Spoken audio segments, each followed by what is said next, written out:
mabuti po talaga eh. Amen. Ngayon, kung bakit meron ka mga ganyang pinagdaraanan sa buhay, mabuti ang Diyos. O ngayon, okay, basahin po natin yung sinabi po dito sa aklat po ng awit 100, verse 5. Mabuti ang Panginoon, pag-ibig niya ay walang hanggan. Siya ay Diyos na mabuti, laging tapat, kailanman. Now, ano po yung part ngayon, o ano yung season na pinagdaraanan mo? So, ibig sabihin niya, hindi mo alam yung kabutihan ng Panginoon. Dito po kayo tumingin. Hindi natin alam yung kabutihan ng Panginoon. Kung nalulungkot ka pa ngayon sa buhay dahil mayroong kang pinagdaraanan ngayon, ibig sabihin, hindi mo alam yung kabutihan ng Panginoon. Hindi nahayag sa iyo yung kabutihan ng Panginoon. But if we know the goodness of God was there for every one of us, I tell you, hindi ka magiging ganyan. Hindi ka magiging matamlay, hindi ka magiging masungit, hindi ka magiging para mga problemado sa sarili because of the goodness of God that we know. Okay, tingnan po natin.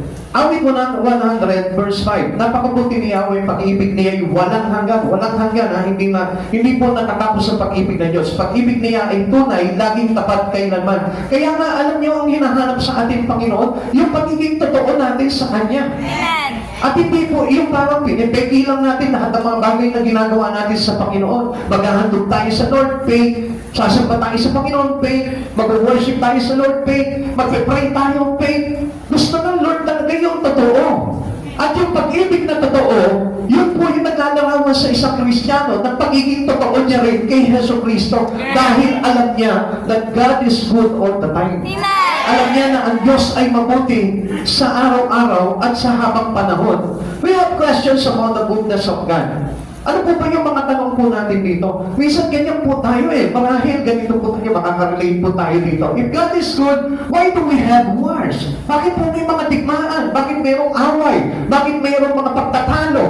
Tinatanong po natin yun. Because we didn't know the goodness of God in us. Amen. Hindi natin alam kasi yung kabutihan ng Diyos eh. Akala natin porque may problema ka, akala mo hindi na mabuti ang Diyos. Akala mo dahil kaaway mo yung pamilya mo, akala mo hindi na mabuti ang Panginoon. Ano ba sabi? If God is good, why does He allow natural disaster? Bakit mayroong bagyo? Bakit mayroong mga baha? Bakit mayroong mga lindol? Bakit po mayroong mga tsunami na pumapatay at kumikitil na maraming buhay? Because God is good all the time. Mabuti pa rin ba ang Diyos noon kung maraming namatay? Mga kapatid sa Panginoon, ito pong aral na ito ay para gisingin po tayo dito para hindi ka magkaganyan. Tignan niyo po, kauumpisa pa lamang po ng preaching, parang wala ka ng lakas. Kauumpisa pa lang ng service natin, parang hinang-hina ka na dyan. So, ibig sabihin, hindi mo talaga alam yung kabutihan ng Diyos sa buhay mo. But if you know the goodness of God into you, sabihin po natin, kahit na bawat salita na bibigkasin po dito, inaabangan mo yan dahil hinihintay mo lahat ng kabutihan ibubuhos ng Panginoon. Ano pa sabi dito? If God is good, why do children die? Bakit mayroon namamatay? Na mga mamaliit na bata pa lamang at wala pang kinalaman sa mundo, bakit sila namamatay? Because God is good every time. Amen. At dapat na makilala po natin talaga ang Panginoon sa buhay natin. We don't know all the answers to that question. At hindi po natin dapat pangunahan ng Diyos. Bakit ako mahirap? Bakit ako may karamdaman ngayon? Bakit ako kaaway ng pamilya ko? Bakit hindi ko makasundo yung mga pamilya ko? Bakit mayroon mga ganito? Bakit may digmaan sa iba't ibang bansa?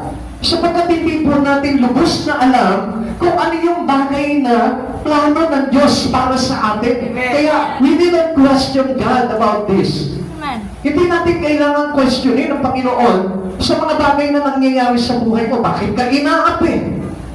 Bakit parang hirap-hirap ng buhay mo? God is good pa talaga? Yes, God is good. If you know God, malalaman mo na God is good. Bakit yung iba, dami-daming kayamanan? Bakit ako? Wala man lang ako kahit 5. But I tell you the truth, God is good. Amen. Kaya lang, hindi lang natin talaga maunawaan to dahil hindi natin sapat na alam kung ano po yung kaisipan ng ating Panginoon. Kaya hindi po tayo dapat mag-question po dito. Yung mabuhay ka sa mundong ito, mabuti ang Diyos. Yung mag-isip ka kanina, mabuti ang Diyos. Yung kumain ka ng almusal o hindi ka man kumain ng almusal, mabuti pa rin ang Diyos. Lagi natin tandaan, hindi natin alam ang sagot po dito sa mga bagay na ito kung bakit gano'n. At kaya huwag po natin huhusgahan ng Panginoon. Kung mabuti kang Diyos, bakit ako namatayan? Kung mabuti kang Diyos, bakit lagi akong walang pera? Bakit wala akong maipakain sa pamilya ko? Kung mabuti kang Diyos, bakit ang daming mong maaway sa akin? Sapagkat hindi natin sapat kung ano talaga yung kaunawaan at pamamaraan ng Panginoon sa buhay natin. Sabi nga po dito, the Lord's way are higher than our ways. Yung paraan ng Diyos ay hindi paraan ng tao. Amen. O tignan mo yung katabi mo ngayon, iba na yung paraan. Tignan mo. O di ba? Tanungin mo nga sa kanya, parehas pa ba kayo ng paraan ng Diyos? Kahit kailan hindi tayo pumarehas sa pamamaraan ng Diyos kung hindi tayo susunod sa Kanya. Amen. Isaiah chapter 55 verse 8, ang sabi ni Yahweh, ang aking kaisipan ay hindi ninyo kaisipan, ang inyong kaparaanan ay hindi ko kaparaanan. Kaya huwag nating huhusgahan ng Lord. Ang dami natin kung bakit sinasabi sa Panginoon samantalang hindi mo alam, God is good all the time. Alam niyo tayo yung hindi naging mabuti sa Lord Kung bakit nangyayari sa atin yung mga bagay na ito, because we are not good Amen. in the sight of God. Amen. Walang naging mabuti sa atin, walang naghanap ng mabuti, sabi po ng Romans chapter 3. At wala po humanap ng katwiran mula sa Panginoon. Kaya nga po, hindi natin pwede sabihin, mabuti ba ang Diyos? Parang wala naman akong Diyos. Parang wala naman Diyos na tumitingin sa buhay ko. Parang wala naman Diyos na nag-iingat ng buhay ko. Alam niyo mga kapatid sa Panginoon, tayo yung hindi naging mabuti sa Diyos. Ang Diyos, kung talagang kikilalanin mo, napakabuti ng Diyos. Amen. Kasi ang alam lang ng tao na kabutihan kapag siya pinagpapanak. Kapag marami siyang pera, marami siyang kayamanan, yun ang akala niyang kabutihan ng Diyos na ginagawa sa buhay niya. Hindi mo alam, kapatid sa Panginoon.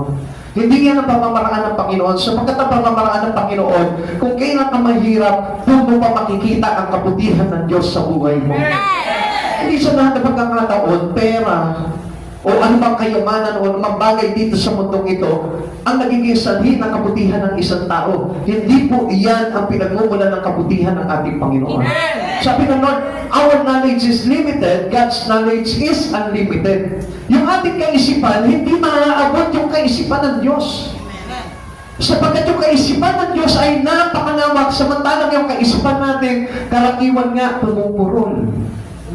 Minsan nga, di ba, may nasabi lang sa iyo yung kapwa mo, hindi mo na maunawaan at nagagalit ka na agad. Amen. Alam mo kung bakit? Because your understanding is very limited. Amen. Kaya nga kung minsan yung isang bagay lang na pinapaliwanag sa iyo, hindi mo maintindihan Why?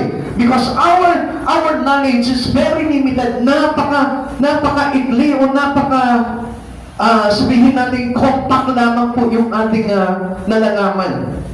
Isaiah 55 verse 9, kung paano man langit ay mas mataas kaysa lupa, ang aking kaparaanan ay higit kaysa iyong kaparaanan, at ang aking kaisipan ay hindi maabot ng iyong kaisipan. Ganito na naman po para maunawaan po ninyo. Masdan mo ang langit. Tignan mo kung gaano ito kataas, gaano ito kalawak. Masdan mo ang lupa. Pag hindi mo pa naintindihan kung ano ang malaki, kung ang lupa o ang langit, may problema ka talaga. Kasi nung araw, alam niyo, nung bata ako, nagtatanong ako dati sa mga teacher ko, Ma'am, ano po ba yung mas malaki? Lupa po ba o langit? Di ba, ganun lamang po kaliit ang kaunawaan ng isang tao, parang kaunawaan ng isang bata. Amen.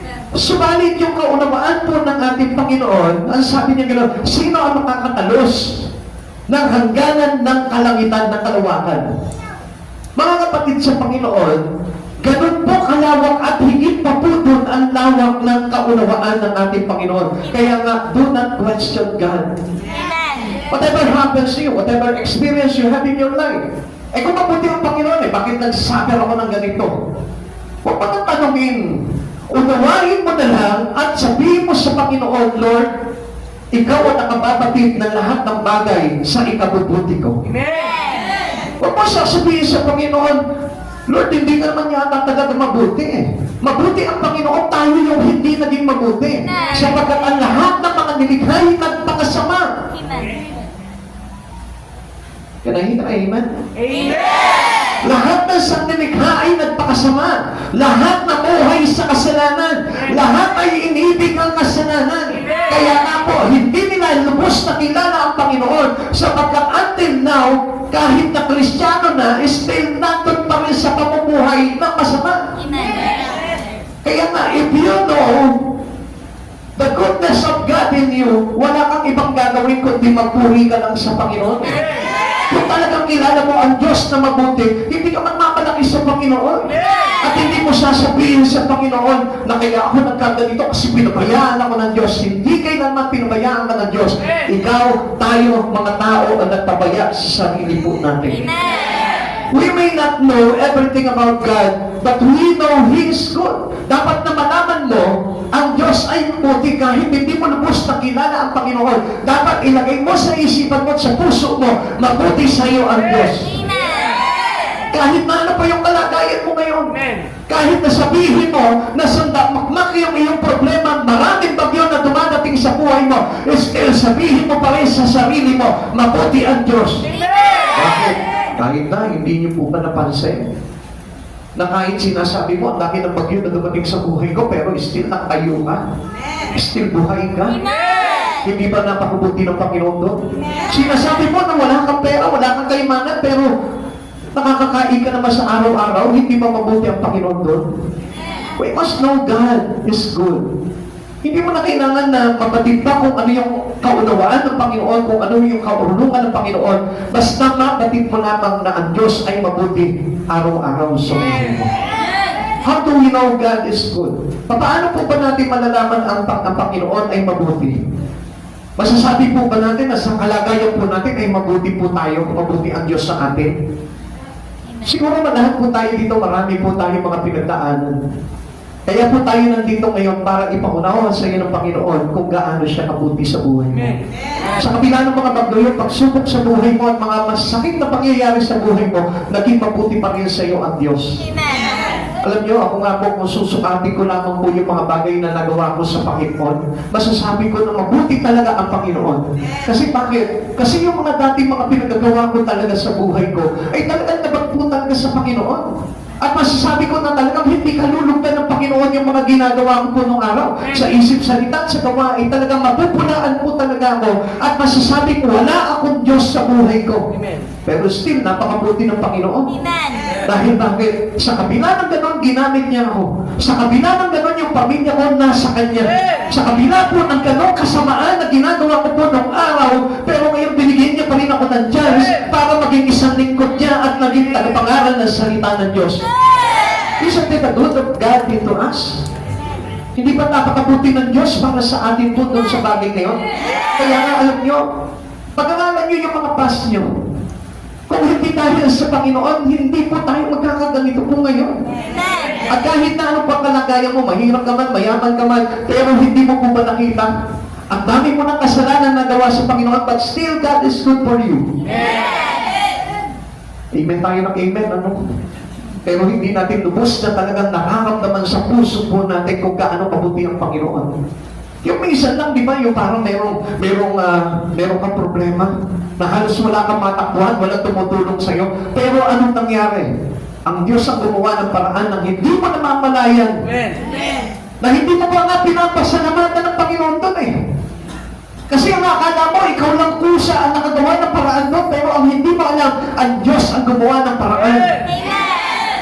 Kaya nga, gusto ko po na makita po natin dito, how do we know God is good? Paano po natin malalaman na ang Diyos ay talaga mabuti? Kasi kaya mabuti ang Diyos because of who He is. Kaya siya mabuti dahil siya ay siya. Amen. At kung sino man siya, talagang kalikasan niya na yung mabuti. Kaya we never question Him. Amen.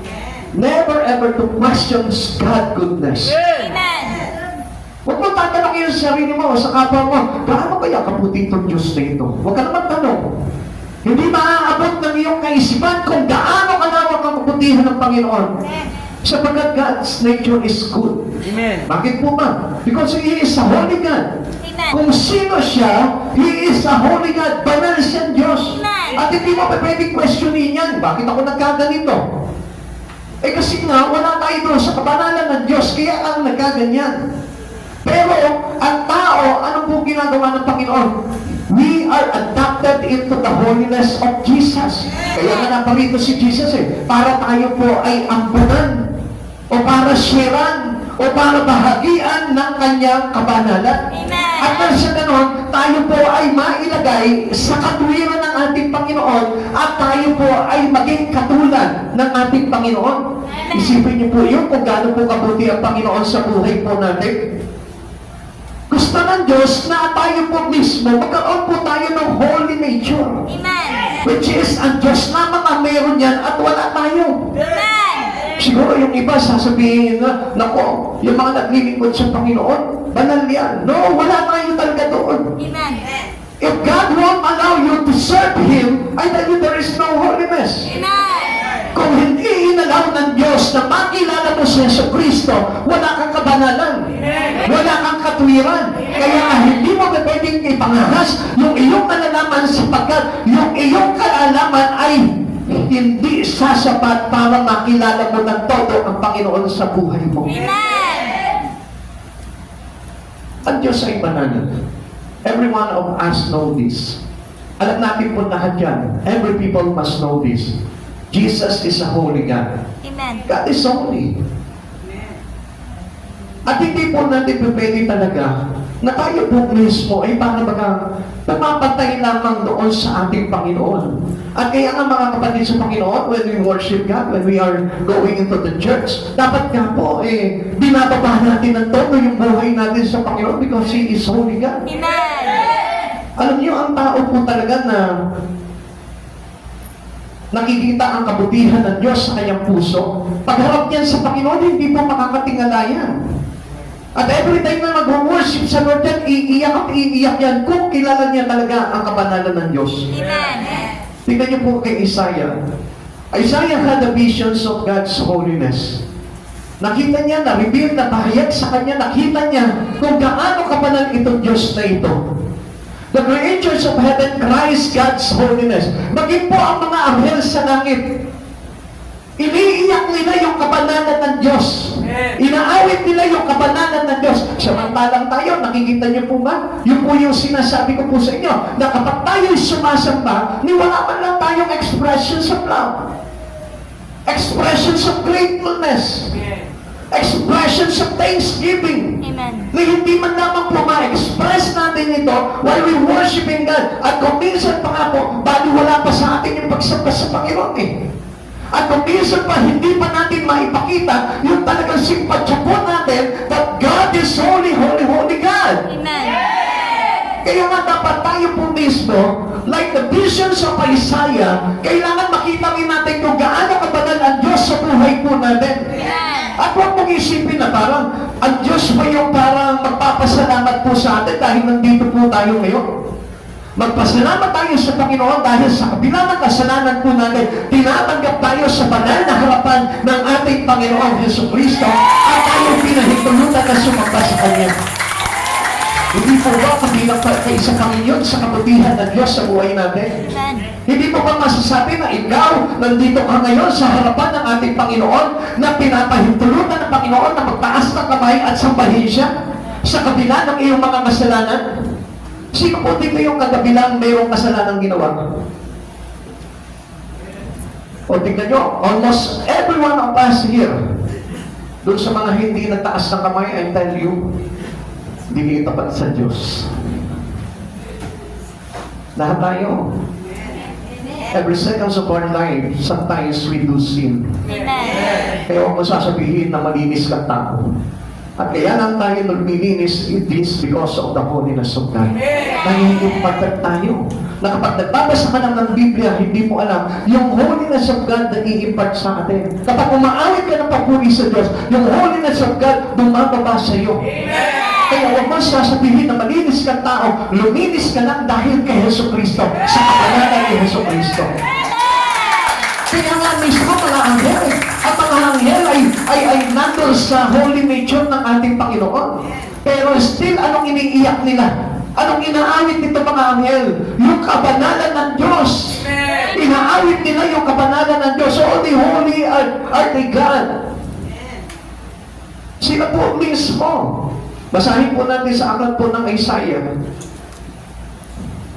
Sabi po ng Isaiah chapter 6, verse 1 to 8, na taong namatay si Haring Uzias, Nakita ko si Yahweh, nakaupo siya sa isang napakataas na luklukan. Ang laylayan ng kanyang damit ay nakalatag sa buong templo. May mga serapin sa kanyang ulunan at ang bawat isa ay may 6 na pakpak. 2 nakatakip sa mukha, 2 buong katawan, 2 sa nagagagamit sa paglipad. Wala silang tigil na kakasabi sa isa't isa ng ganito, banal, banal, banal si Yahweh na makapangyarihan. Ang kanyang kaniningay laganap sa sanlibutan. Ang sabi po dito, wala silang tigil ng kakaawit ng ganito. Ano yung awit nila na walang tigil? Banal, banal, banal si Yahweh na magpakanla, na makapangyarihan. Ang kanyang kaniningay laganap sa sanlibutan. Samantalang tayo, kung minsan, Sunday lamang po tayo aawit sa Panginoon, hindi pa maramdaman.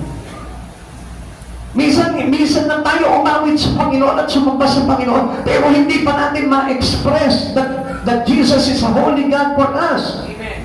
Sa lakas ng kanilang tinig na yanig ang pundasyon ng templo at ang loob nito ay napuno ng usok. Kaya nga po sinasabi ko po sa inyo na kapag tayo po ay sasamba sa Panginoon, we made sure that this place should be shaken. Kapag ka mayanig po natin itong buong church na ito na kapag tayo nag-worship, sumasamba na sa Panginoon, na maawit na sa Panginoon, makikita mo yung mga tao dapat dyan na nagdadaan dyan sa harapan ng church na ito, nayayanig din sila mismo at halos magkandarapa po sila doon sa kanilang mararamdaman na presensya ng kabanalan ni Jesucristo.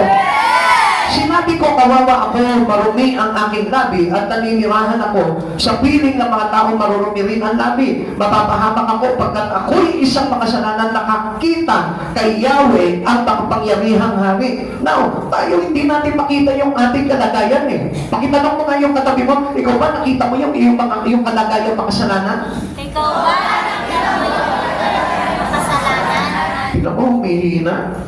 Diba? Hindi consistent yung pagsasabi. Ikaw ba nakita mo na ikaw ay makasalanan?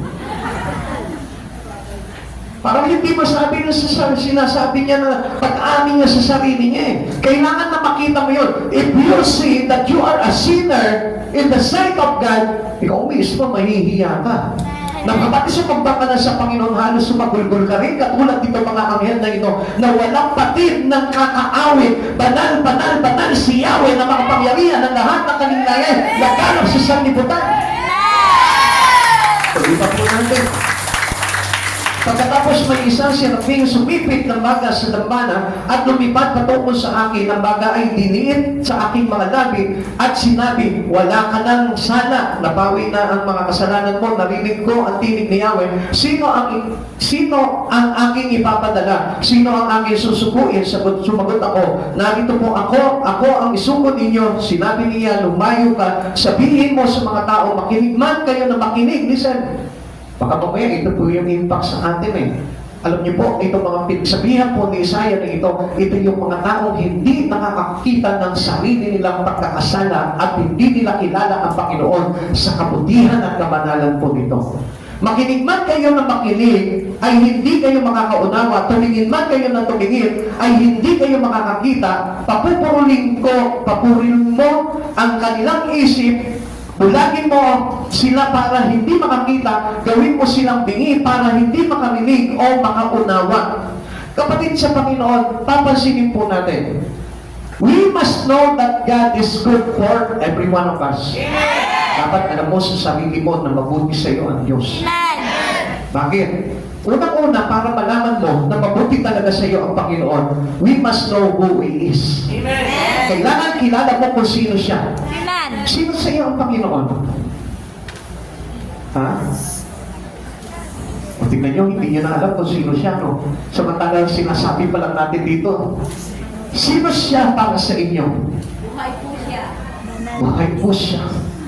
Sino po sa inyo ang Panginoon? Sino para sa iyo? Ano?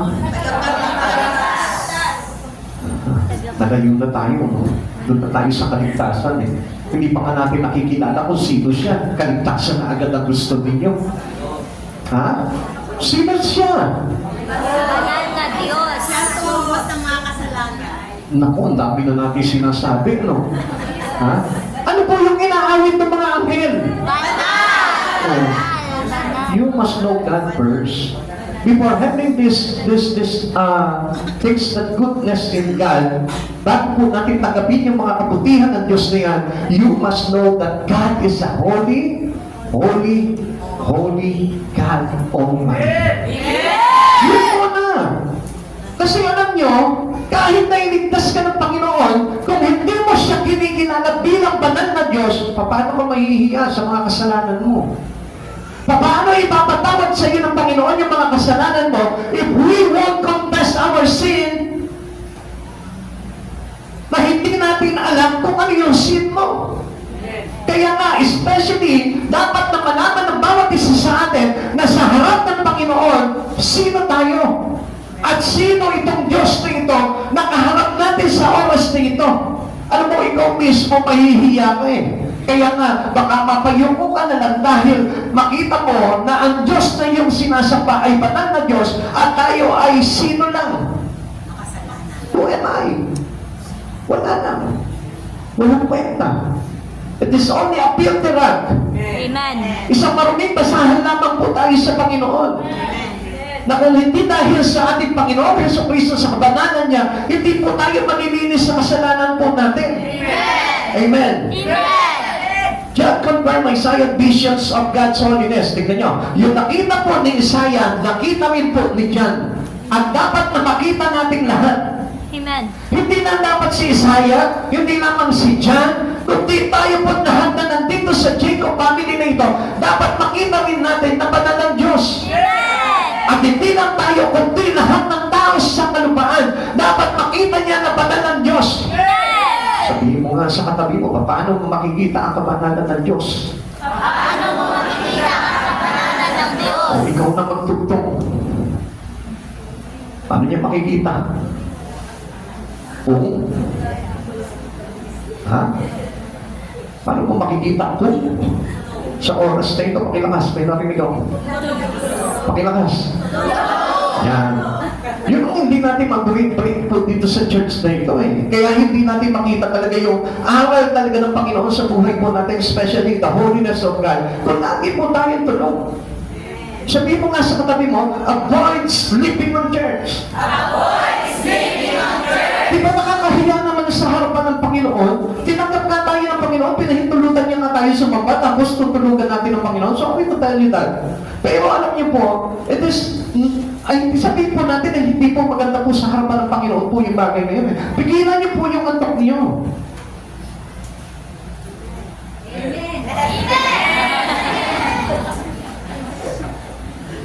Pwede po ba? Pwede po ba? I-reserve niyo muna itong oras na ito na huwag kang antokin. Na huwag kang pumikir. Para lang sa... Labanan niyo, ako nangiintindihan ko po yung iba ng mga may edad na talagang madalas po na po ang po talaga ng antok yan. Pero huwag niyong ipakita sa kanila na may edad na kayo. Diba? Kasi natural po, yan sa mga may edad na eh. Pero gusto mo ba na tingin nila sa iyo, may edad ka na talaga? O di ba? Tingin nga nila sa inyo, baka kayo mga dalaga at binata pa sa ating...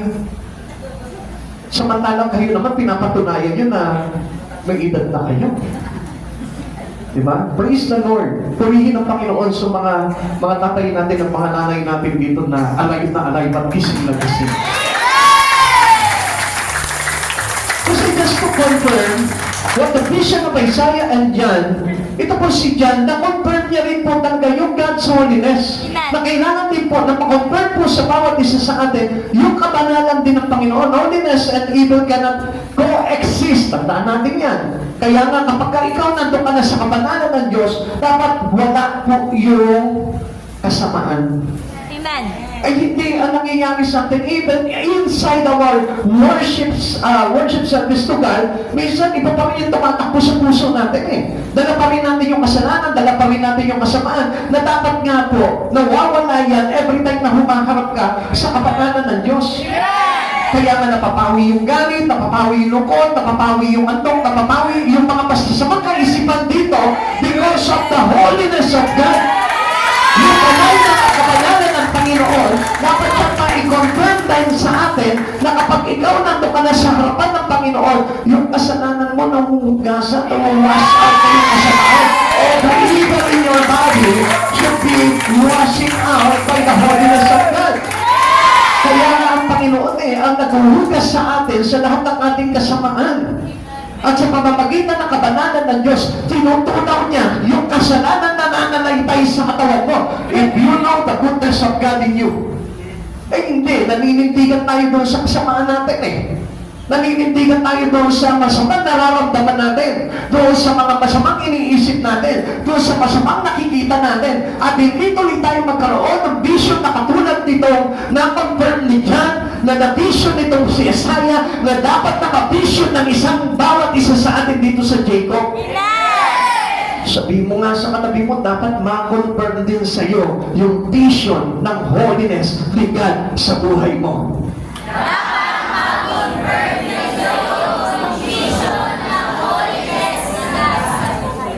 Iba dahil sa sobrang haba, hindi na nakakot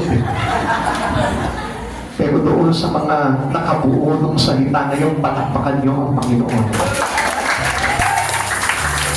Dahil ang Diyos ang nag-i-reveal ko sa atin yan. Sige nga, kaya mo pa bang ulitin? Oh. Wala na, installment na partial na yung mga sinasabi. Di ba? Dapat kung ano yung na-confirm ni John na kabanalan na na-vision ni Isaiah ay dapat ma-confirm din sa ating lahat. Amen? Tayo po mismo ma-confirm po natin itong vision na ito. Ngayon, tanungin mo yung katabi mo ngayon, confirm na ba sa iyo yung kabanalan ng Diyos? Confirm na ba sa'yo yung kabanalan ng Diyos? Kasi sabi nga po dito, kapag ka nandito ka ngayon, di ba, yung holiness and evil cannot coexist. So, ibig sabihin, kung ikaw ngayon sa oras na ito, nabibision mo ngayon yung kabanalan ng Diyos, wala na yung masasama dito sa kalooban. Wala na dito sa isipan yung kasamaan. Wala na sa paningin. Wala na sa salita. Wala na sa damdamin. Nililinis na yan ang kabanalan ng Diyos. Kung na-vision mo rin at na-convert sa'yo yung vision ng holiness ng Lord sa buhay mo. Alam niyo, yun nga po yung pinaka-refreshing ng isang Kristiyano na kapag siya'y sumasamba, nahuhugasan lahat ng kasamaan niya. Amen. Kaya yun yung mga napakaganda po dun na kaya dapat hindi po kayo lumiliban sa pag-church po ninyo. Pasinin niyo po ito. Yung mga lumiliban sa pag-church po nila natutuluyan. Yung mga halimbawa, pasulpot-sulpot lamang po sa church, isang araw hindi mo na makikita sa church yan. Bakit? Kasi hindi na-refresh Amen. Nakabanalan ng Diyos Pero kapag ka ikaw, active yung espiritu mo, every worship to God, talagang nararamdaman mo talaga, nakukonfirm sa iyo, nabivision mo, yung kabanalan ng Diyos, I tell you, nahuhugasan yung kasamaan. Doon napapawasan yung kasamaan ng isang tao. Amen.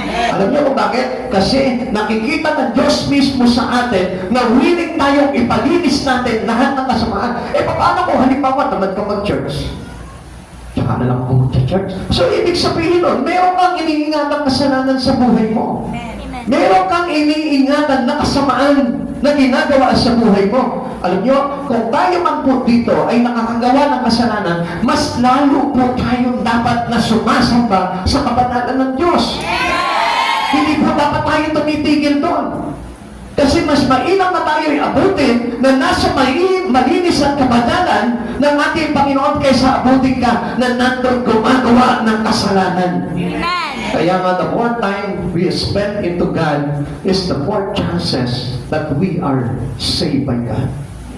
Tandaan po natin palagi po yun. Lagi ko po sinasabi po sa inyo, mas marami kayong panahon sa ating Panginoon, mas malaki yung tsansa na maligtas tayo ng Panginoon. Amen. Kasi dumadaloy sa atin yung kabanalan ng Diyos. Every time na gumagawa ka sa Panginoon, dumadaloy yung kabanalan ng Diyos. At lagi niyong tatandaan yung sinasabi ng ating Panginoon, when 2 or 3 gathered together in my name, He is on the midst of every one of us. Amen. So, ibig sabihin, pag bumababa yung kabanalan ng Diyos sa buhay po ng bawat isa sa atin, nauugasan yung kasamaan. O, tignan mo yung katabi mo ngayon.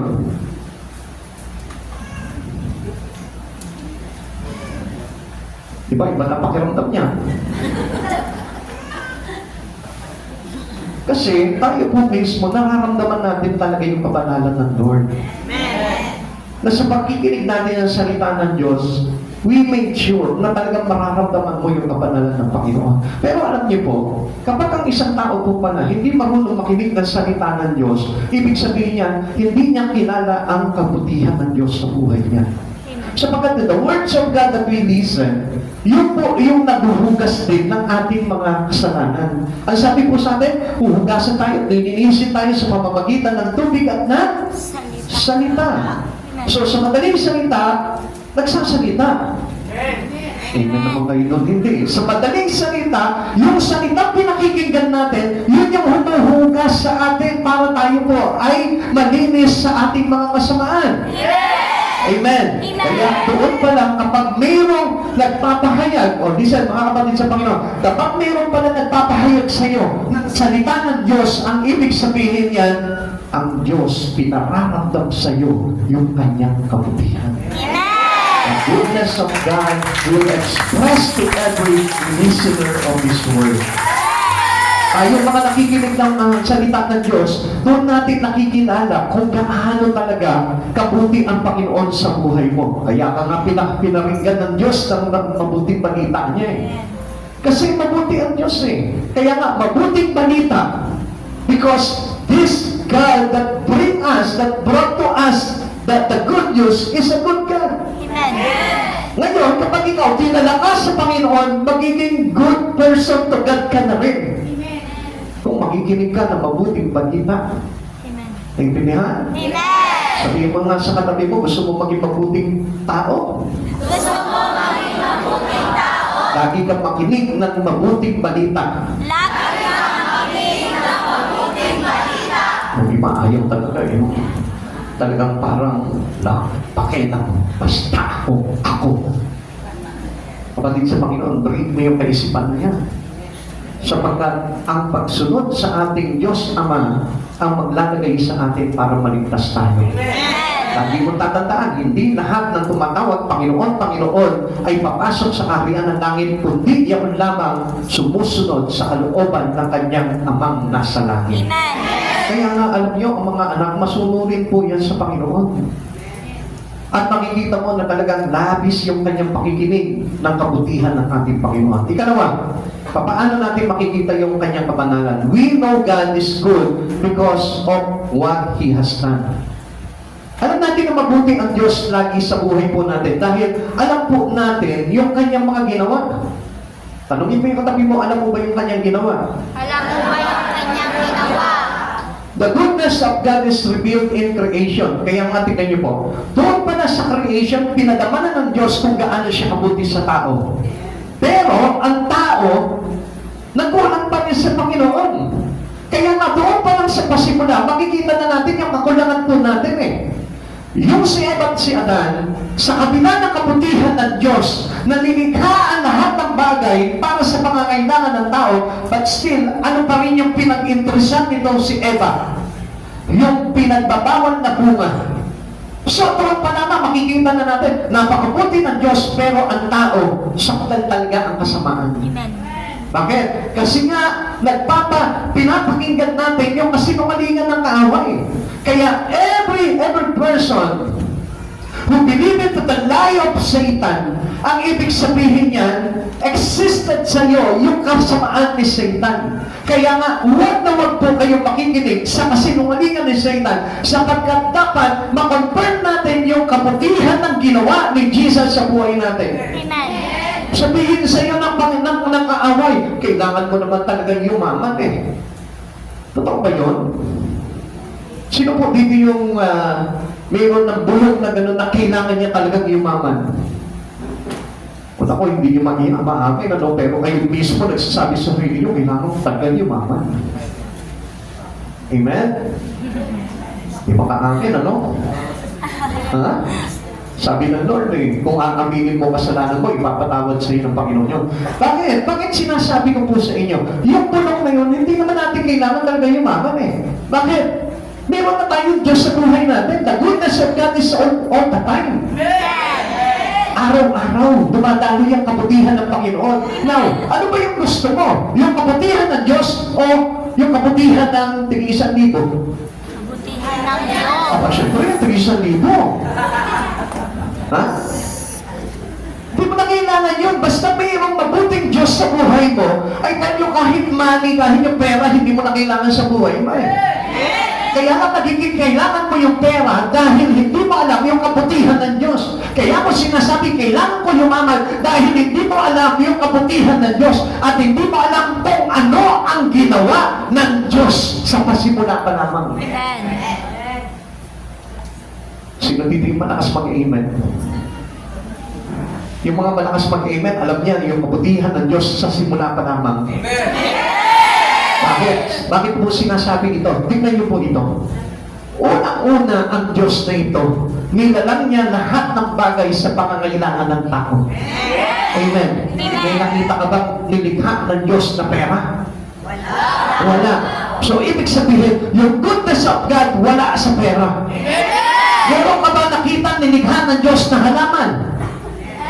Meron ka ba nakita nilikha ng Diyos na mga hayop? Meron ka ba nakita sa nilikha ng Diyos na tubig? Liwanag? Dilim? Bituin? Araw? Buwan? Hangin? Pera? Oh, asan ngayon ang goodness? Sa Diyos. Ha? Wala sa pera. Wala sa kayamanan. Sapagkat kung meron kang Lord, meron kang Creator sa buhay mo, nandun na lahat ng kabutihan kailangan mo. Amen?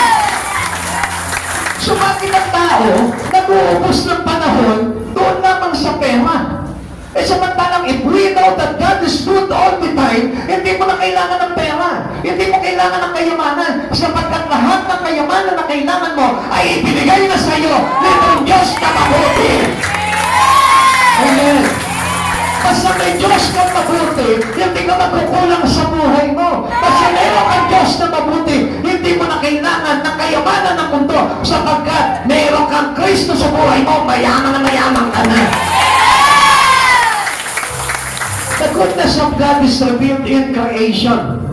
God confirmed the goodness of creation. Pinakita niya po sa atin sa Genesis chapter 1. Nilikha niya lahat ng mga bagay para sa pangangailangan ng tao. Even the heaven declares His goodness and glory. Maging po ang kalangitan dinideklara. Ang mga anghel sa langit is sinisigaw na mabuti ang Diyos. Ang mga matatanda sa langit is sinisigaw ang kabutihan ng ating Panginoon.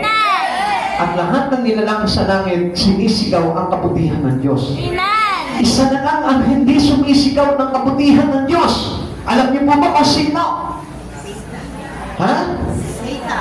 Ikaw.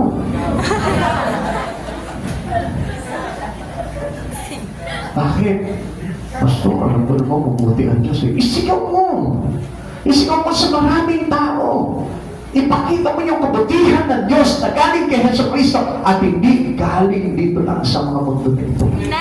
Amen. Amen. Amen. He created everything for the dominions and for the needs of man.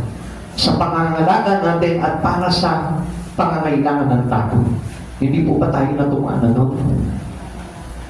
Sino po dito yung mayroong mga pananim sa bahay? Yan yung mga gulay, yung mga prutas. Sino po dito? Yan, praise the Lord, mabuti ang Diyos. Sino po dito yung mayroong balon ng tubig? Wala? O sino po dito yung mga may dagat, may ilog, may kanal na mabaho? Sino po dito yung mga may bukid? O naku, ayaw magtaas ng kamay, ayaw mahinga ng bigas. Pastor, kilala ko na yung style nyo. Kinaalam nyo kung sino dito, may mga sakayin dito. Natandaan ko na noon pa. Hinihintay ko na lang. Hello? Hindi ba nakita nyo, napakabuti ng Diyos sa inyo? Di ba? Wala ba kayong pera, pero meron kayong bukirin? Wala kayong pera, pero meron kayong mga alagang hayop? Wala kayong pera, pero meron kayong hangin na sariwang nilalanghap. Oh, hindi pa ba sapat ang kabutihan ng Diyos sa buhay natin ang ginawa niya para sa atin? Ay, hindi talaga sapat, ano? Talagang kailangan, pera talaga yun, no?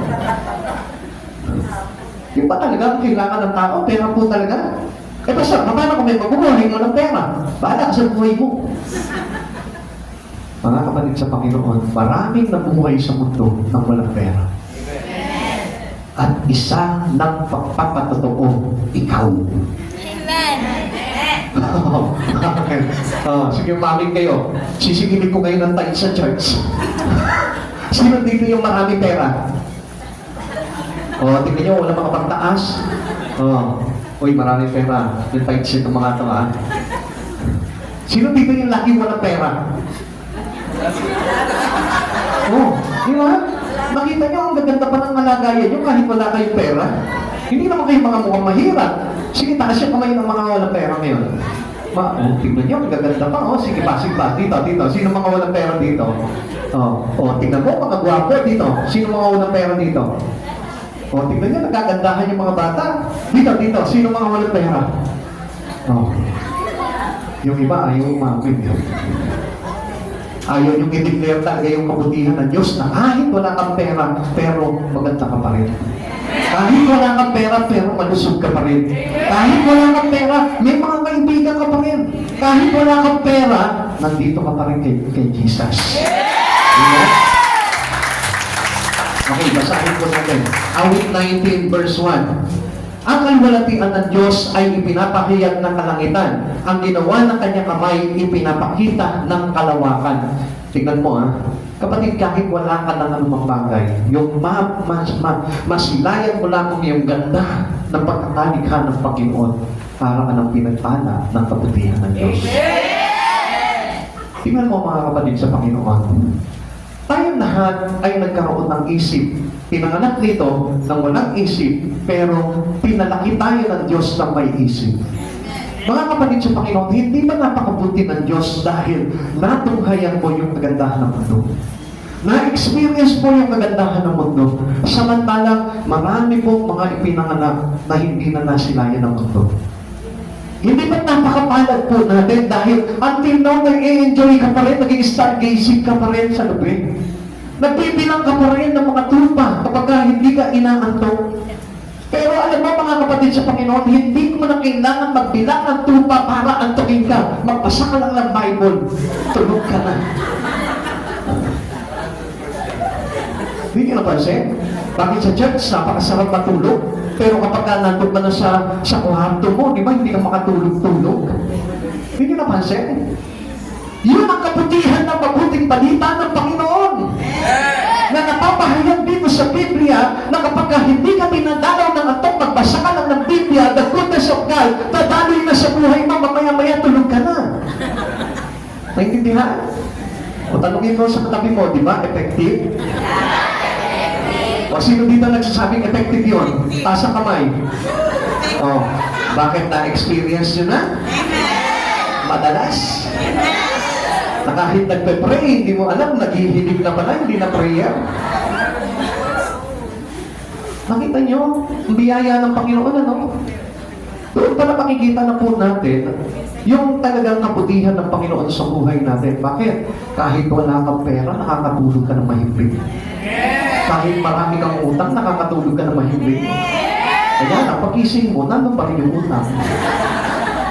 Mag-pray ka na mag-pray ng Lord para gawan ng Panginoon ng kabutihan niya yung mga bagay na yun sa buhay mo. If we can see all the 70 bodies in the universe, we can say that God is good all the time. Pagkakita mo yung bituin na kumikis na kabutihan ng Diyos yun. Pag nakita mo yung buwan, bilog na bilog, nagliliwanag, kabutihan ng Diyos yun. Pag nakakita ka ng isang tao mukhang buwan, kabutihan ng Lord yun. Nakakita na ba kayo noon? Ako na, nakakita na po ako ng buwan, nakasakay sa tricycle. Di ba? Nakatandaan niyo po yun. Nung bumabiyahe tayo, mayroong buwan nandun sa tricycle. Nasakay ka, nakaupo doon, kita-kita yung ulo dito, bilog-bilog. Yung tingnan yung mga katabi niyo, huwag kayo tumingin sa akin. Half moon pa lang ako, hindi pa full moon to. Soon, magpupulot tayo. Di ba, at least na-experience ko na yung kabutihan ng Diyos sa buhay ko. Imagine, yung buwan bumaba sa akin. O, di ba? Marami nga dito, buwan bumabawi sa kanila. Quarter moon nga lang. Ha? Meron po pala quarter moon dito. Ako, inaamin ko, half moon pa lang ako. Taas sa mga kamay ng quarter moon. Ano? Meron naman full moon dito. Meron na? Wala pa, ba't ba tayo napunta doon? Ano? Kasi doon pa lang matatanawan na po natin yung kabutihan ng Panginoon. Diba kapag kagabi, no, nagliliwanag. Na kahit naputulak ka ng kuryente, basta mayroong liwanag na bituin at buwan, para ka na rin nakakabit sa cellphone ko. Praise the Lord. Salamat po sa kabutihan ng Panginoon. The goodness of God is revealed in redemption. Sa pagtubos niya naman po sa ating mga kasalanan, ipinakita na po at pinahiwatig sa atin ng Panginoon yung kanyang kabutihan. He loved us and has provided for our salvation. Dahil sa kanyang pagmamahal niya sa atin, ibinigay niya sa atin yung ating kaligtasan. Hindi pa po ba kabutihan ng Lord yun? Sinners can be saved because of God's love. Tayo mga makasalanan, alam niyo, supposed to be, wala tayo dapat kaligtasan eh. Kaya lang, dahil po sa pag-ibig ng Diyos sa buhay po ng bawat isa sa atin, tayo po iniligtas ng Diyos. At hindi mo pa ba napapansin? Buhay ka pa ngayon, nagpapakilala na yung kabutihan ng Diyos sa buhay mo. So anong ibig sabihin nun? Salvation. At para maintindihan mo kung bakit ka nandito ngayon dahil sa kabutihan ng Diyos, dahil gusto niya na maligtas ka. This is God's wondrous work of redemption. Ito po yung napakaganda na ginawa at kamangha-manghang trabaho ng Lord para ka mailigtas. Imagine that, dati wala kang kamuang-muang sa gawain ng Panginoon. Wala kang kainting interest, wala kang kadesire-desire. Pero by the God's wondrous work into your life, anong nangyari? Ngayon nag-church ka na. Ngayon nagbabasa ka na ng Biblia. Ngayon nagpe-pray ka na. Ngayon marunong ka ng sumimba. At hindi po ba nagnanarawan yun ang kabutihan ng Diyos sa buhay mo? Eh samantalang dati hindi Bible ang hawak mo. Di ba? Amen. Amen? Karaniwan nga yung iba, alam nyo, kahit mga kabataan, hindi humahawak ng Bible. Anong hawak? Porno magazine. Amen? Mamin. Ako walang maamin talaga, no? Ang bubuti ninyo, wala akong masabi sa inyo. Kapatid sa Panginoon, minsan tayo ay naligaw, subalit ngayon ay natagpuan. At kung hindi kayo natagpuan ng Panginoon, ano ang lagayan ng buhay natin? This is sana inasandak po tayo sa kapahamakan. And that was God's wondrous work in our life. Yung po yung napakabuting ginawa ng Panginoon at kamanghamangang ginawa sa iyo ng Panginoon. Dati hindi mo pa napansin, hindi ka naman marunong magbasa ng Biblia eh. Hindi ka naman marunong mag-pray, hindi ka naman marunong mag-church. Pero sa grasya, pabag at kagandahan noon ng Panginoon, natutunan mo lahat yun. Bakit? Kasi gusto ng Diyos na ito, nabigyan kanya ng kaligtasan at ayaw niya na mapahamak ka dahil mabuti ang Diyos magpakailanman. Amen. Ikatlo, the goodness of God is revealed in what He is doing now. Una, sabi po dito, because who He is, we show His goodness to us. Ikalawa, what He has done, He show His goodness for us. And number 3, the goodness of God is revealed in what He is doing now. Kung ano ang ginagawa niya ngayon sa buhay mo. Amen. Kapatid, kung tatanggalin lang natin yung focus natin sa pagkita at pagpapayaman sa mundong ito, makikita mo kung gaano kabuti ang Lord. Kaya hindi natin makita yung mga bagay niyon dahil sa ating kaabalahan sa mundong ito, sa ibang bagay at hindi tungkol sa Panginoon. But if you expend, or but if you having a time for the Lord, makikita mo kung gaano kabuti itong Panginoon na ito na ginagawa niya ngayon sa buhay mo. Minsan, alam niyo mga kapatid sa Panginoon, minsan hindi natin i-claim na yung pagsamba natin sa Panginoon na hindi mabuti ang Diyos eh. Minsan nakakala nga po natin, abala lang po dito sa ating mga kabalahan sa buhay. Minsan yung pag-pray, as sinasabi po natin, abala lang po ito. Waste of time lang yung mga bagay na ginagawa natin sa Panginoon. Alam niyo kung bakit? Because ang focus po kasi natin is not for the Lord, but for the Word. Pero kapag tayo po mismo, na-focus na po tayo sa ating Panginoong Jesucristo, makikita mo yung ganda ng ginagawa ngayon ng Panginoon sa buhay mo. Yung matungtong ka lang sa church, makinig ka ngayon ng salita ng Diyos at gising na gising ka, napakabuti ng Diyos. Sapagkat sabi ko ko nga po sa inyo, the words can brought us into eternal life. Yung salita ng Diyos ay magdudulot sa atin ng buhay na walang hanggan. Hindi po ba napakaganda ng ginagawa ng Diyos sa buhay natin? Tinuturuan tayo about in the life in the Spirit and not in the life in the world. At hindi natin matututunan yung pamumuhay sa Espiritu kung walang mga aral na salita ng Diyos. Hindi po ba napakabuti ng Diyos na ginagawa niya ngayon sa buhay mo? Nakapagpauwi ka ng bahay, naaalala mo pa rin ng Panginoon. That was the work that He has done today. Now. Amen.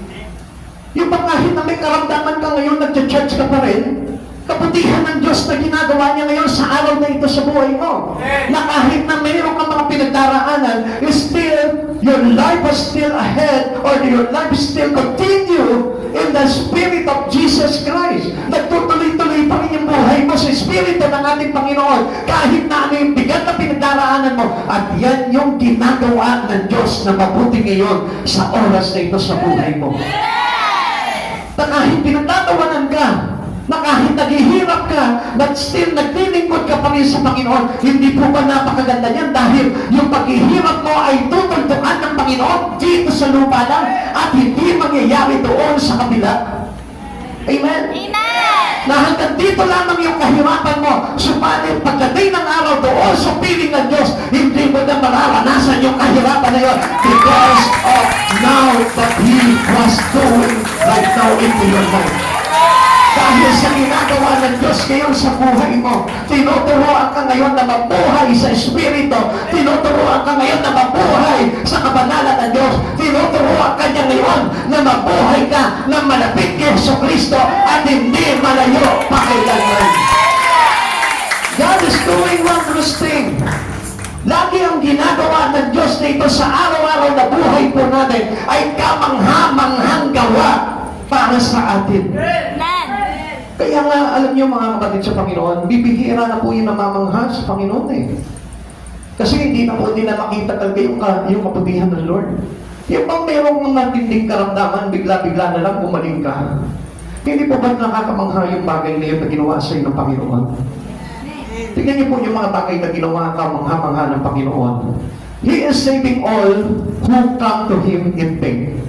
Kaya nga mga kapatid sa Panginoon, panatiliin natin yung pananampalataya natin kapag lumalapit tayo sa Lord. Huwag ka basta-basta lalapit sa Panginoon na walang faith.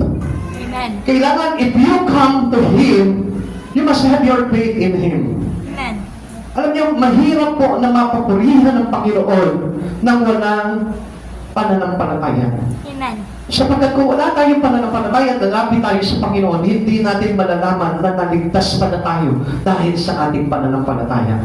Romans chapter 5 verse 1, sapagkat napawalang sala tayo sa pamamagitan ng ating pananampalataya, mayroon na tayong mapayapang ugnayan sa Diyos sa pamamagitan ng ating Panginoong Jesucristo. Because of your faith that we learn from Christ Jesus, we've been saved.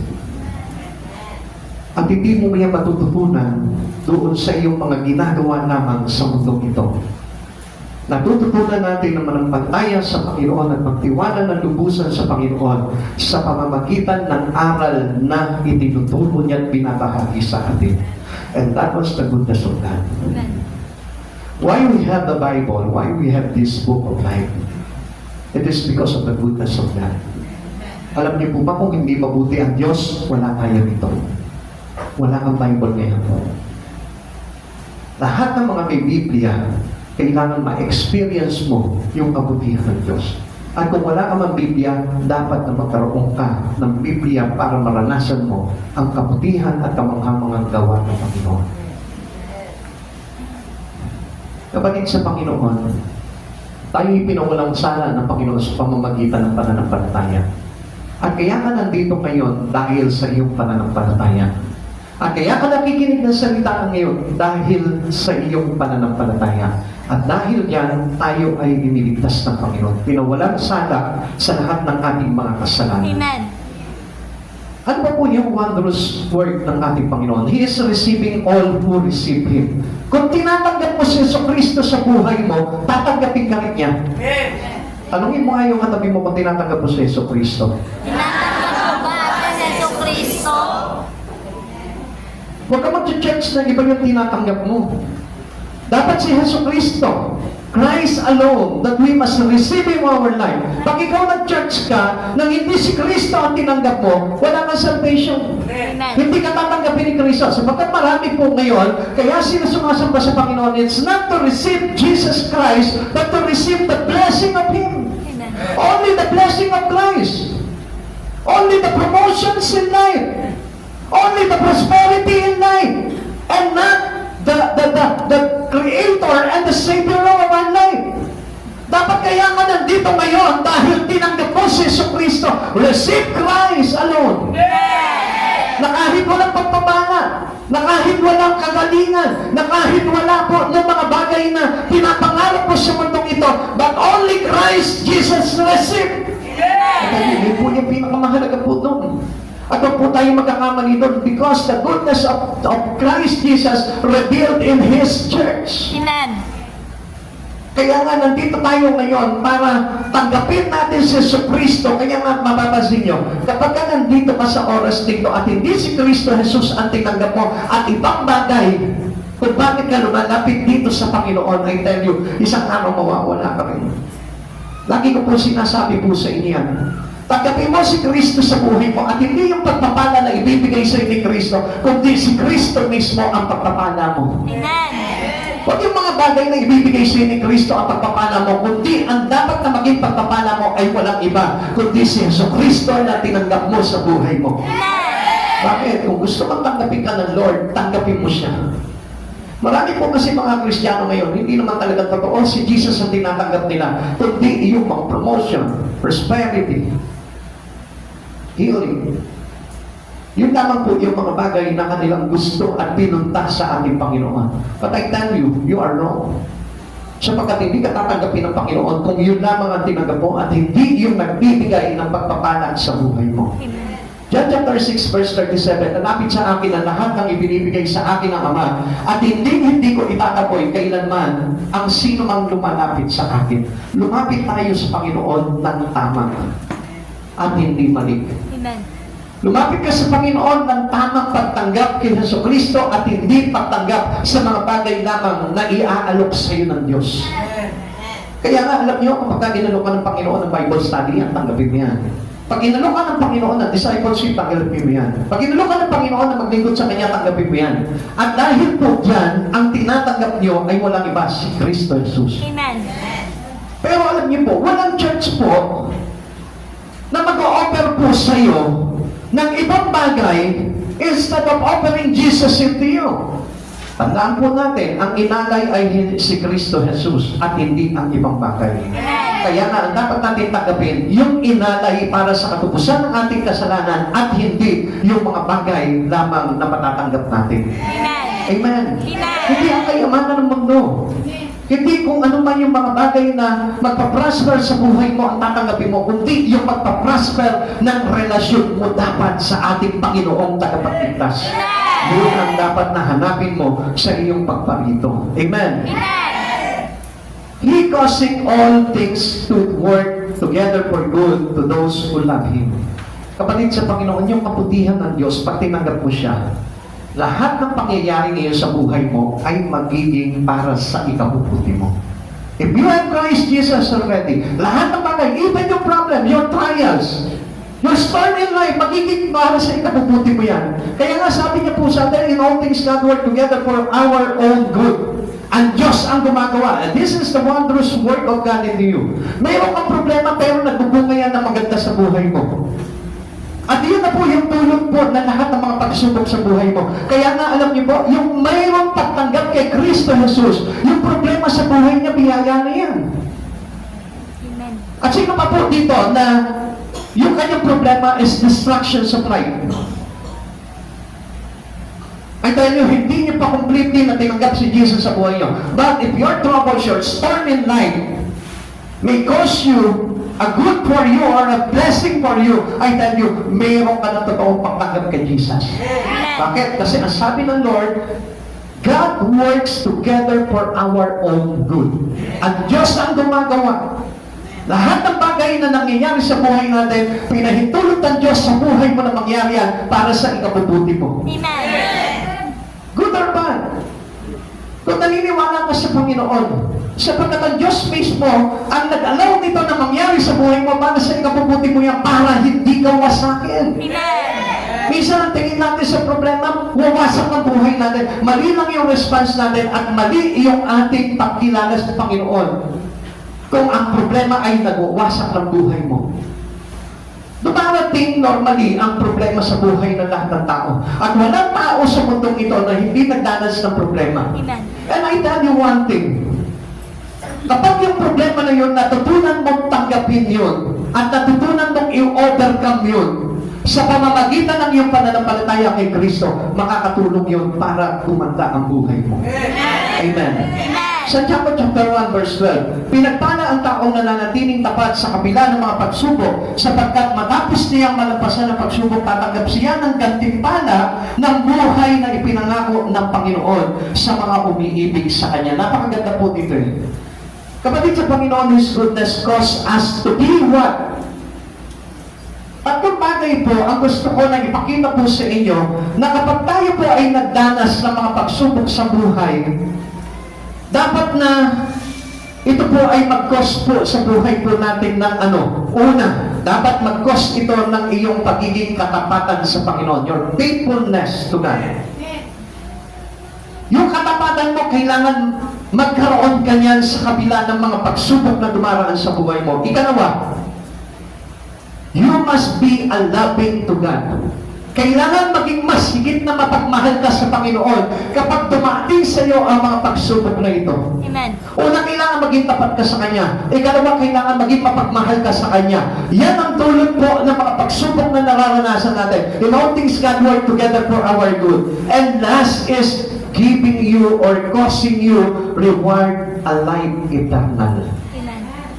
Ang sabi po dito, sapagkat matapos niyang malampasan ang pagsubok, tatanggap siya ng gantimpala ng buhay na ipinangako ng Panginoon sa mga umiibig sa Kanya. Unang-una, it costs to be faithful with God. It costs to be a loving person to God. And it costs to be to rewarded life eternal. Yung tatlong bagay niyong tandaan nyo, na dapat yung mga pagsubok na inalaw ng Diyos na mangyari sa buhay mo, mag-cost ng tatlong bagay na ito sa buhay mo. Uulitin ko, maging faithful ka sa Lord. Uulitin ko, maging mapagmahal ka sa Lord. Uulitin ko, dapat gantimpalaan ka ng buhay na walang hanggan dahil nalagpasan mo ang mga pagsubok na ito sa lakas ng kaloob ni Jesucristo. Dito ba napakaganda, ano?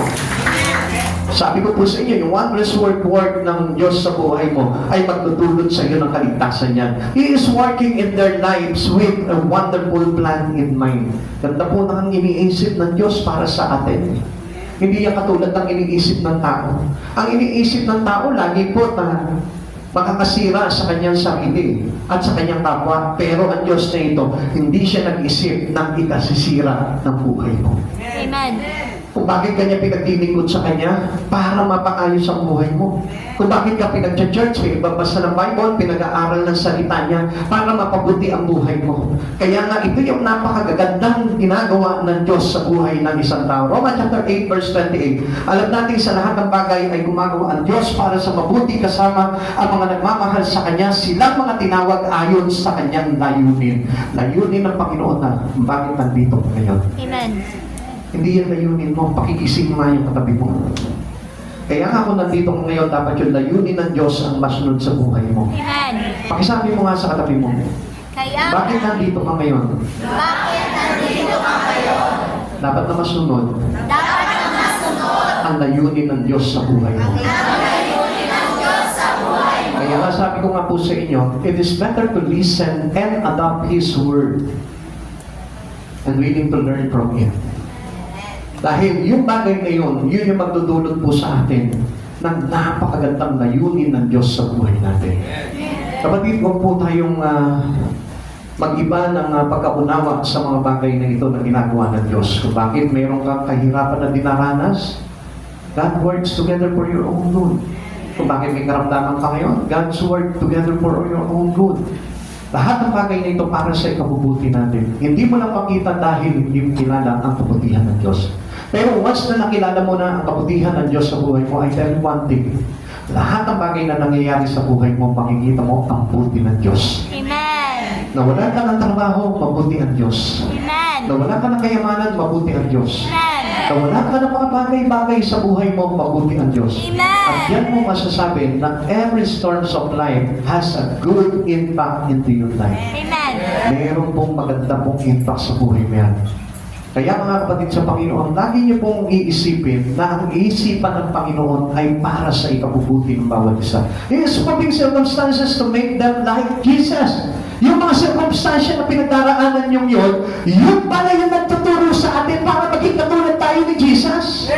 Kaya pala may mga bagyo ng buhay, kaya pala mayroon labanan ng buhay, kaya pala mayroon mga masakit na pangyayari sa buhay para tayo ay ihulma na katulad ni Jesucristo. Hindi para wasakin ka, kundi para patibayin ka. Hindi para papagsakin ka, kundi para ibangon ka at pagdating ng araw, mapabilang ka sa paghahari ng ating Panginoong Jesucristo. Amen. These all circumstances in life helping us to be like Jesus, shaping us like Jesus. Tinutulad tayo para maitulad kay Kristo. At yun po yung katotohanan ng mga sirkumstansya pinagdaraanan ng bawat isa sa ating mananampalataya. And you must know the goodness of God into you. Na kaya pala meron tayo suffering na ito even though we know God already. Kaya pala, dahil gusto ng Diyos na ito na maging katulad ka ni Jesus at makarating ka doon sa kanyang kaharian pagdating ng araw. Amen. Romans chapter 8 verse 29, sapagkat sa mula't mula pa'y alam na ng Diyos kung sino ang magiging sa Kanya at ang mga ito ay pinili niya upang maging katulad ng Kanyang anak, sa gayon siya ang naging panganay sa lahat ng maraming magkakapatid. Kaya dapat lagi mong tatandaan, si Jesus nag-suffer, si Jesus may trial, si Jesus may mga bagyo ng buhay, si Jesus may pag-uusig. Tayo rin lahat na nananampalataya kay Jesus dahil tayo'y hinuhulma na para maging katulad ni Jesus pagdating ng araw, daraan din tayo sa mga ganyang bagay. But we all know God is always with us. We all know that God is good all the time for us. Amen. Lagi mong tatandaan yan. At hindi papahintulot ng Panginoon na tuksuhin ka ng higit pa sa iyong mga kaya. Lahat na dumadaan sa buhay mo, kaya mo yan. Confident si Lord yan kung bakit pintaan ka sa ganyang sitwasyon. Kaya lang pumisan, natatalo tayo dahil sa maling kaisipan natin. Dahil marami po tayong maling iniisip kung bakit tayo nananaig ng mga circumstances sa buhay natin. Tandaan nyo, hindi ka susubukin ng Panginoon ng higit sa iyong mga kaya. Amen. Kaya ka nalalaglag dahil hindi mo alam ang kabutihan ng Diyos na ginagawa sa iyo. He wanted us to be shaped up like Christ Jesus. Amen. Tandaan mo, hindi pa pwedeng walang pagsubok. Hindi pa pwedeng walang mga bitterness. Hindi pa pwedeng walang mga pagdaraanan ang isang katulad mo na naglilingkod sa Panginoon. Sapagkat kaya pinapadaan ng Diyos niyan dahil gusto niya maging katulad ka ni Jesucristo someday para tayong lahat ay maipanin ng ating Panginoon. Amen. Tandaan po natin itong mga bagay nito. He is moving nation into their prophesied place to fulfill prophecy. According to Matthew chapter 24, siya nagtatag ng lahat ng mga bansa sa kanya-kanyang lugar upang maganap ang lahat ng inihulat ng Biblia. Kung bakit itong bansa po natin nandito, kung bakit yung ibang bansa ay nasa kanya-kanya pong kalagayan, sapagkat ang Diyos ang nagtatag po nito.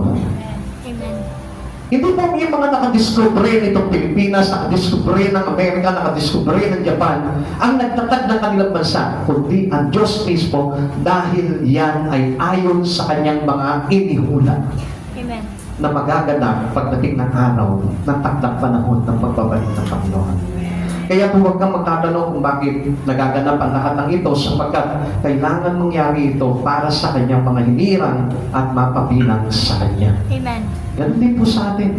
Kung bakit meron tayo kanyang-kanyang lugar sa buhay natin na ginagalawan dahil ang Diyos ang nagpahintulot nun sa iyo. Amen. Kaya kung mong ipagmamalaki na magaling ka, kung bakit nandiyan kang ganyan sa ganyang kalagayan, it is because God's placed you on that place. Amen. Ang Diyos ang naglagay sa iyo sa lugar na yan. Ang Diyos ang naglalagay sa iyo ng mga bagay na yan. Bakit? Kasi para maganap sa atin yung kanyang mga panukala at sa pagkakahirang sa atin ay maganap yung totoong layunin ng Diyos para tayo mapabilang sa kanyang kaharian. Amen. Kaya mga kapatid sa Panginoon, marami pong magaganap pagdating ng Panginoon. Yayamigin ng buong bansa, ang lahat ng bansa, magkakagulo-gulo. Maraming darating sa kanyang pangalan, marami ang ililigaw. Subalit ang sabi ng Lord, huwag kayong maniligaw. Maraming magpapakilala sila ang Mesiyas. Maraming magpapakilala na totoo silang mga Kristyano, pero hindi naman po pala. Kaya tatandaan po natin, you must be firm in Christ Jesus. Sa oras na ito, isa lamang ang hinihiling sa iyo ng Panginoon. Kilalanin mo ang kabutihan ng Panginoon sa buhay mo. God is good all the time. At kapag nalaman mo na mabuti ang Diyos sa buhay mo, huwag mo nang indahin lahat ng mga pagsubok na dumarating sa iyo. Paglabanan mo yan at pagtagumpayan mo, makikita mo pagdating ng araw na takdang panahon na maihayag na ang pagpabalik ng ating Panginoon, hindi ka madadaya ng kaaway. Hindi ka mapapasinungalingan. Sabi ng Lord, kapag may nagsabi sa inyo, nandun siya, huwag kayo pupunta. Nasa isang kwarto siya, huwag na papasok. Sapagkat ang sabi ng Lord, sibilis ng kidlat ang pagparito ng ating Panginoon. Kaya, never, ever to be deceived. Kaya nga, sabi ko nga po sa inyo, if you know the goodness of God, and it confirms to you the visions of Isaiah to the holiness of God, confirm to John, kailangan sa atin din pa-confirm mo ito para nang sa ganon, makita natin na hindi tayo madaya. Alam niyo mga kapatid sa Panginoon kung bakit po inalaw ng Lord to? Kasi marami po sa atin nadadaya po ng mga bagay na nagaganap sa buhay natin. Minsan nakakala natin yung pagpapala ay galing sa Lord, yung pala ay galing sa kaaway. Minsan yung mga naging kalagayan po natin, akala natin this is blessing from the Lord, but it is not. Kaya tayo nadadaya, nadidisip po tayo nawawala sa Panginoon. But one thing, ang sabi ng Lord, huwag kayong mailigaw. So pagkatapos ng Panginoon talaga, na makita nyo na every trials, every problem, every storm, lahat ng pagsubok na pinagdaraanan po natin, inalaw ng Lord sa iyan para mapagtagumpayan mo. Hindi ba ang takbuhan, hindi ba ang takasan? One thing, you need to stay in God. Dapat manatili ka sa kabutihan ng Panginoon para na sa ganun mahayag sa iyo pagdating ng araw at hindi ka madaya ng kahoy. Kailangan po natin na maintindihan ang lahat ito. God is good all the time. Amen. Dapat makilala natin kung sino siya, kung ano ang ginagawa niya, at kung ano ang ginagawa niya pa sa atin ngayon sa oras na ito. Pinagtitibay niya tayo para na sa ganon, mas lalo nating maranasan yung kabutihan ng Panginoon. At sa oras na ito, mga kapatid sa Panginoon, suklihan naman natin yung kabutihan ng Lord.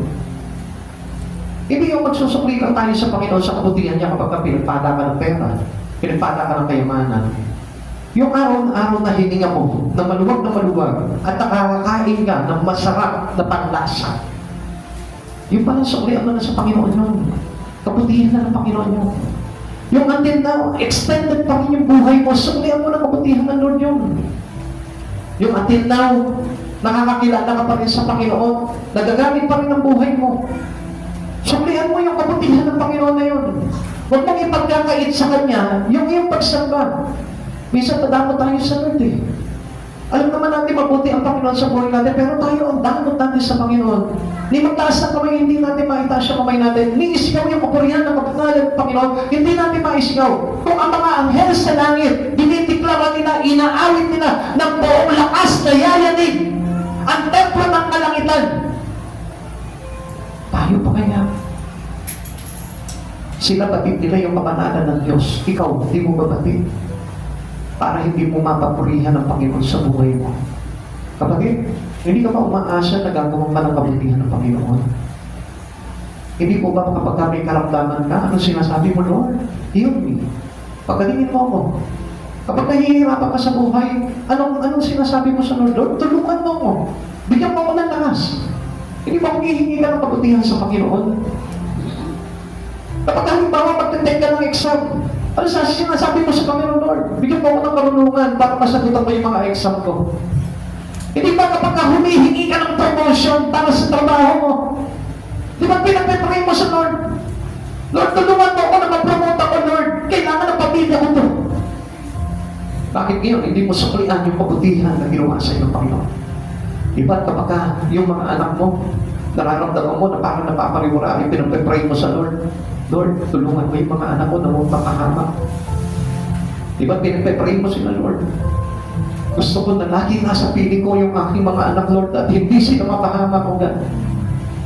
Ano yung hinihingi mo? Kabutihan ng Diyos. Kaya na alam niyo mga kapatid sa Panginoon, kung minsan, hindi natin alam, hindi ka pa humihingi, binibigay na sa iyo yung kabutihan ng Diyos. Kaya lang isang bagay lamang ang nakita sa atin ng Panginoon, hindi tayo marunong magpasalamat. Hindi tayo marunong magbalik ng ating pagsamba sa Panginoon. Tataas lang yung kamay, hindi pa maitaas. Isisigaw lang yung kabananan ng Lord at kapurihan ng Panginoon, hindi pa magawa. Isa, may pagmamalaki pa tayo sa Panginoon. Kapatid, isang araw, meron akong isang tao. Nagmamalaki siya sa Panginoon kasi maganda yung trabaho niya. Busy siya sa trabaho niya. At dumating po yung isang araw, isang Monday, papasok na lamang po siya sa trabaho. Hindi niya magalaw yung kanyang katawan. Paralyzed siya. From neck to feet.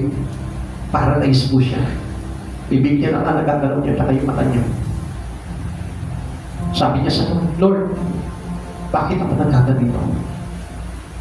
Masagot sa kanya ng Panginoon, because you're keeping your life busy on the things that He cannot save you. Binuhos mo yung buhay mo sa mga bagay na hindi makakapagligtas ako. Samantalang I am your God who can save you from the rest of your life. Hindi mo man lang ako nabigyan ng panahon. Every time na tinatawag kita, busy ka. May trabaho ka. May meeting ka. Kaya dumating yung pagkakataon na nangyari sa kanya yung bagay na yun, humingi siya ng kabutihan ng Panginoon. Di pa rin siya pinagkalitan ng Lord. Ibigay pa rin sa kanya ang kagalingan. Kaya doon sa pagkakataon na yun, doon niya nakita talaga na sukulan pala ang kabutihan ng Lord. And he decided to serve the Lord his God. Kapatid sa Panginoon, huwag mo lang hayaan na maranasan pa yung mabibigat na pagsubok sa buhay bago mo makita yung kabutihan ng Diyos. Ngayon pa lang, ipadama mo na sa Panginoon na nagpapasalamat ka, nagbubuhay ka sa kabutihan na ginagawa niya sa buhay mo. Yung malakas na ngayon, pagpasalamat mo na sa Lord niya, isigaw mo na yung mapanalan ni Jesus. His goodness is never last forever. Tayo po nakatayo magsitayo sa presensya ng Lord. Damayin mo yung mga pagkabutihan ng Diyos sa buhay mo. Marami yan. Isa-isahin mo. Bilangin mo. Kung mabibilang mo pa yung kabutihan ginawa ng Diyos sa buhay mo. Come on, kapatid sa Panginoon. I want you to know this. Kapatid, maraming ginawang kabutihan sa iyo, Lord. Kaya lang, nakikita mo lang yung mga pagsubok na akala mo hindi magdudulot ng kabutihan sa iyo. Pero still, kabutihan pa rin ng Diyos yan dahil pinatatatagkan niya. Sabi niya, malampit mo lang. Pagkatapos na matampasan mo ang mga pagsubok na ito, gaganti pala ka ng Diyos ng buhay na walang hanggan. Ngayon, kapatid, ipakita mo sa kanya that confirm to you the visions of John and Isaiah, the holiness of God. Is it how you convert the visions of His holiness? Come on, lift your hands to the Lord. Pakita mo sa kanya na masarap kang sumamba. Na marunong ka magpasalamat sa Panginoon. Come on, lift your hands to God. Totoo mo siyang sambahin sa buhay mo. Iisa-isa mo habang sumasamba ka. Iisa-isa sa iyo ng Panginoon. Yung kabutihan na ginawa niya sa buhay mo. Iniligtas niya yung pamilya. Isinaigtas sa kamahamakan niyang buhay mo. Inilayo ka sa mabibigat na pagsubok. Pinagtapos niya yung iyong mga anak sa kolehiyo.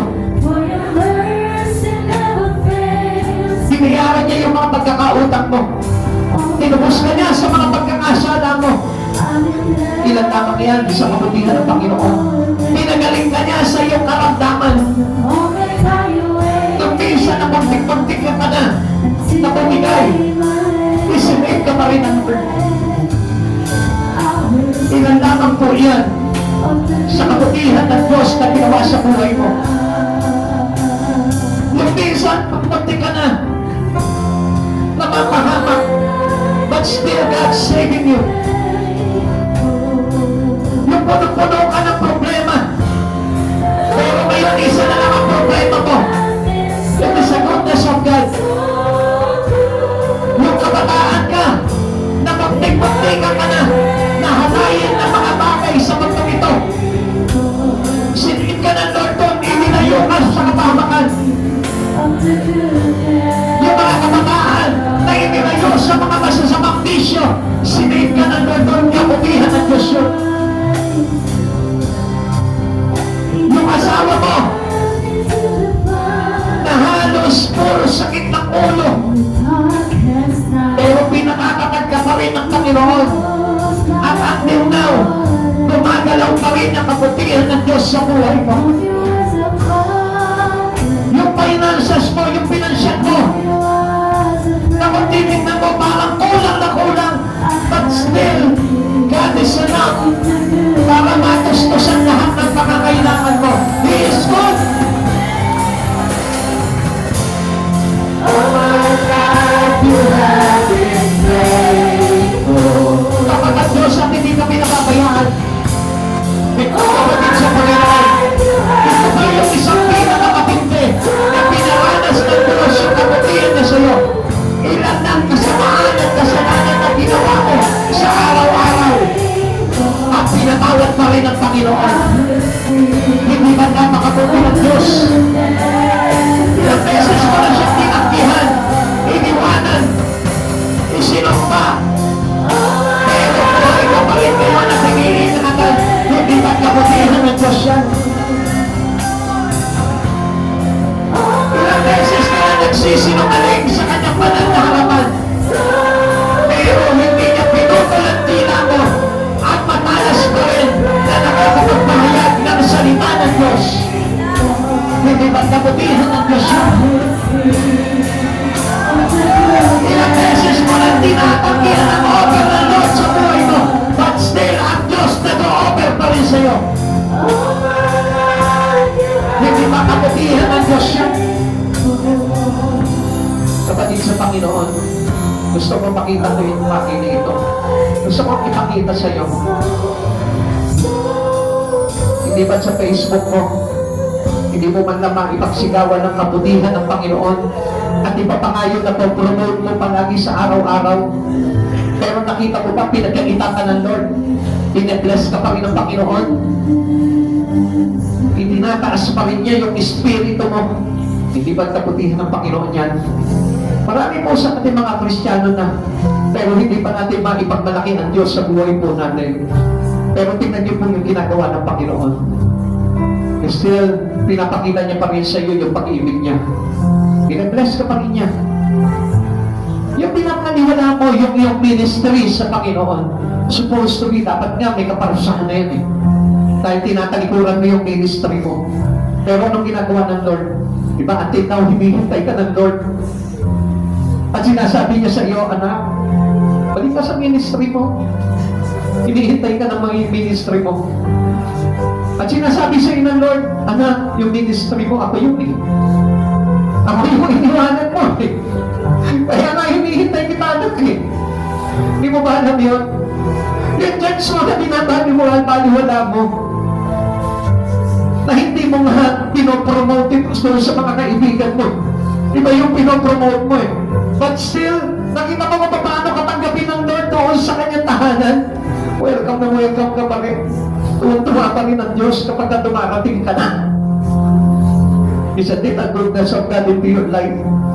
Ang dami. Hindi mabilang, hindi masukat ang kabutihan mo. Hindi masukat ang pagpapala ng Diyos sa buhay ng bawat isa sa atin. Ilang beses ka na nagtaksil sa Panginoon, pero until now, tinatanggap ka pa rin niya.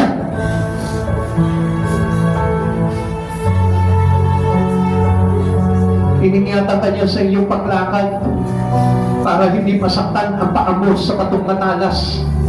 Kahit na ang lakaran mo ay mga leon, ahas na mabagsik, hindi ka pa rin pinabayaan ng Panginoon sa mga serbyente at liyong mababangis. Hindi mo ba nakita yun? Na kahit na magpatihulog ka, susuguin niya ang libo-libo mga anghel sa langit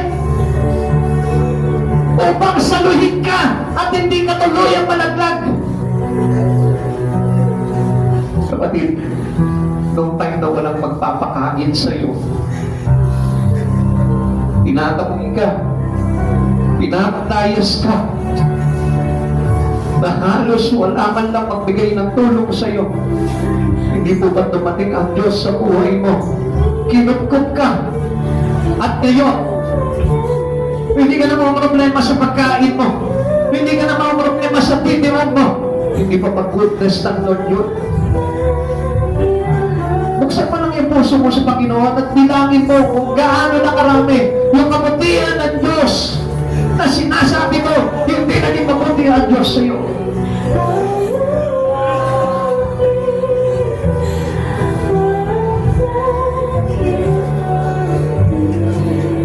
May nararamdaman ka sa katawan mo. Pero hanggang ngayon, malakas ka pa rin.